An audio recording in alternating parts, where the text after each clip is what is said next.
salaries. We all need to earn that money to pay the bills, to buy our car, to pay for the gas, to get us fed, and so on.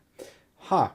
So in cybersecurity, we do talk about the topic of how much money do you earn, and is there a actual key difference? So the first thing that I wanna bring forth to you is that there is a difference in between around $30,000 to $40,000 a year, depending on what you're gonna do. That doesn't mean that you cannot earn more than what I'm going to talk about right now, but the overall highest paying jobs require you to have some sort of director leading earns make your own company, for example. That would be a good thing, but we're only talking about you are being hired right now, right?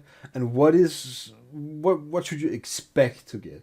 Now, in Denmark and in many places around the north here in Europe, it's probably normal to talk about monthly incomes. In America, it's probably more normal to talk about annual income. So I'm gonna keep this like a little American, say the annual income for today. And you just got yourself your first job in cybersecurity. You like is you're hired on an entry level. So what is it you're um supposed to get? Now before you get hired, you might even ask, but what kind of education did you do? Like what kind of certification do you have? Now I don't know how much certifications mean where you're from, but in Denmark, for example, it doesn't mean a lot. It's great to have it, but it's not like it's not a job giver. And that is because the competition is not that crazy. At the same time, the expectations is quite high. So just having a certification of some sort, doesn't really mean you have the skill to do stuff. Which is why education should be favored over certifications to at all times. That's going to be a no-brainer for me. I'm not even going to discuss it. Education always before certifications. Certification is something you're going to get when you're hired in the company and they wish you to develop your skills. While working, you get a course, you can get this certificate saying you completed it or you did some task, you passed an exam. Don't really care about all this kind of thing. The point is that you develop yourself. Entry level cybersecurity salaries. Well, you could be a cybersecurity specialist. It's like a kind of normal job where you do like maintain network systems and assess vulnerabilities and maybe respond to security breaches and so on.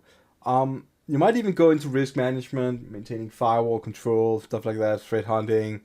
Um, that kind of job probably gonna pay around $90,000 to $95,000 a year, which is probably a lot for many people. But that you can always find some company that's gonna give you less, of course. Okay, so going on to the more analyst kind of type of job, you're still in the entry level, where you like as a cybercrime analyst, you design and implement safeguards. That should be controls and so on. You analyze security measures and you remediate potential security threats. Well, that kind of job is probably gonna pay you around $95,000 to $105,000 a year, depending on what kind of company. I forgot to tell you that you need a bachelor degree right now. For the most of the part, both the cybersecurity specialist and analyst is like requiring you to have a bachelor level degree. There are a small amount of companies, around 20%, that only require you to have a graduate degree, um, and so on. And only a small amount of that is going to require you to have no bachelor degree or higher. Now you're going to ask yourself the quality of the job you can do if you have no degrees. Just going in with a certification, it's a big flaw to hire that kind of person. I'm sorry if you're the guy saying, I just got the comp tier pen test plus, I'm gonna go ahead and do the stuff now, earn the money. That's not really how it works, you will not have the experience. Alright, so you can also go ahead and do some incident and intrusion analyst job, which is again requiring you to have a bachelor degree on like the high end 60+%, and the 20 and 18% doesn't really require you to have that kind of graduate degree or any higher education. However, it's gonna pay you around the $95,000 to $100,000, and you are still around the same amount of pay here, right?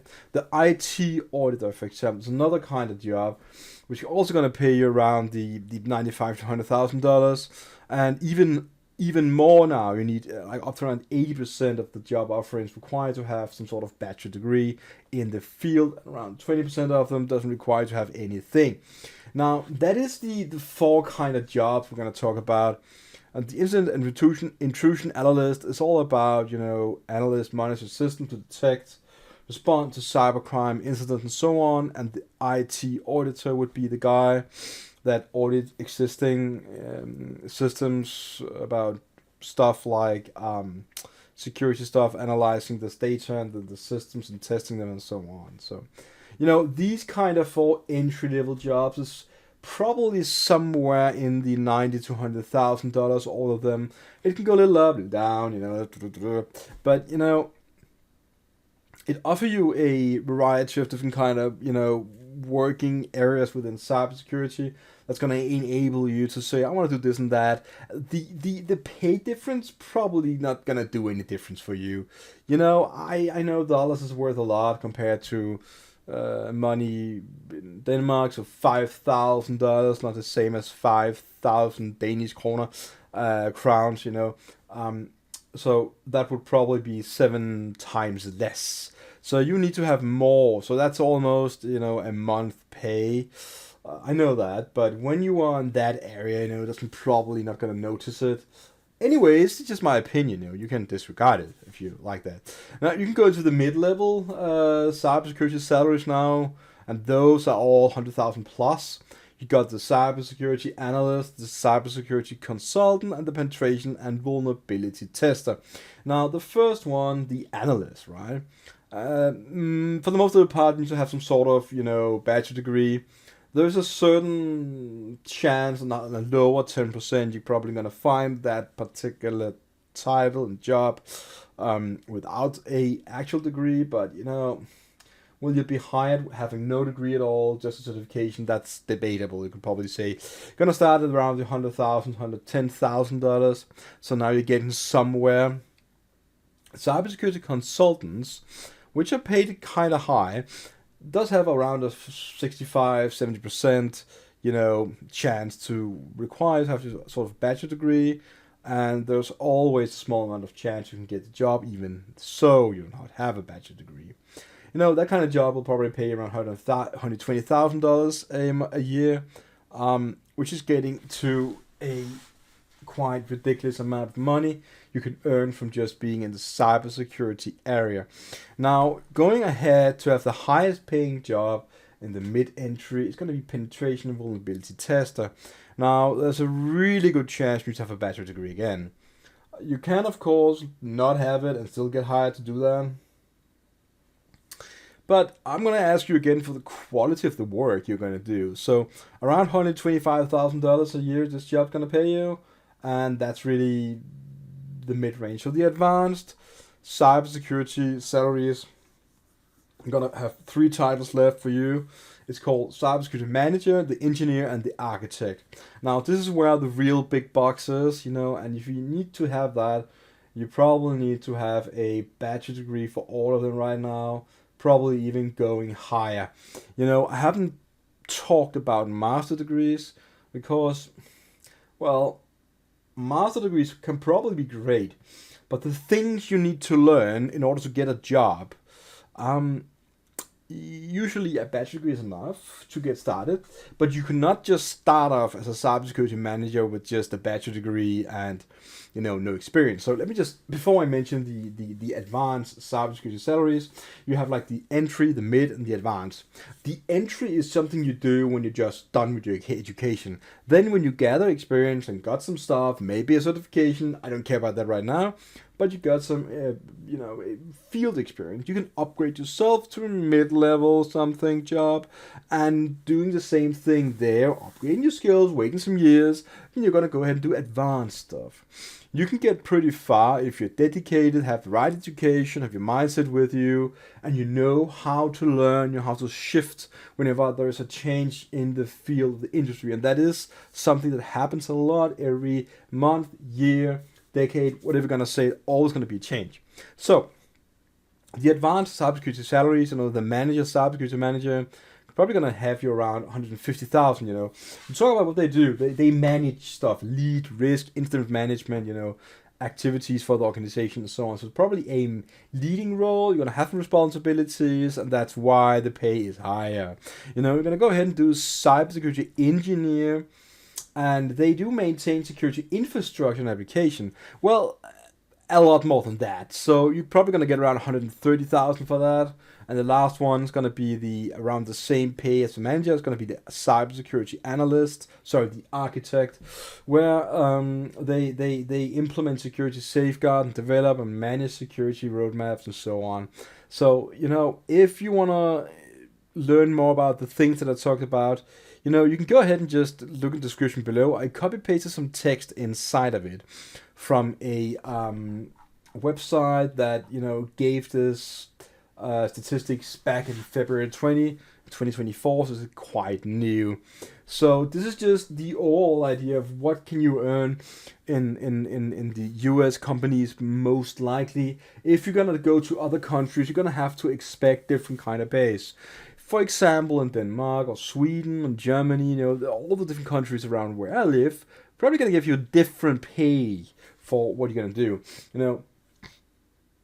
A teacher, for example, in Denmark, dollar-wise, it's not even close to, the minimum pay of the entry-level cybersecurity. That's $92,000. The teachers in Denmark are probably going to start at $50,000, something like that. So that's really what I get, something around that. Maybe a bit more, but I haven't really calculated it. But I'm just going to say right now that, if you're going to go into the field of cybersecurity, you live in the US or you live in another country, you can use this as a statistics to say, like, what can I probably expect? And I wouldn't know for sure, and it's not an exact science. You cannot be exact about pay salaries, because you can have one person really good at just saying, I want more, I have this experience, but I still want to do the job. Then they're gonna get an extra 10,000 a year, something like that, or the other one is gonna get 10,000 less, and this is just the way it is, Okay, so I talked about this for around 30 minutes now. I want to end the video just by saying, if any questions about this, leave a comment below. I will try and get back to you as soon as I can, and definitely gonna try and respond with the greatest ability of mine. Have a nice day, and see you.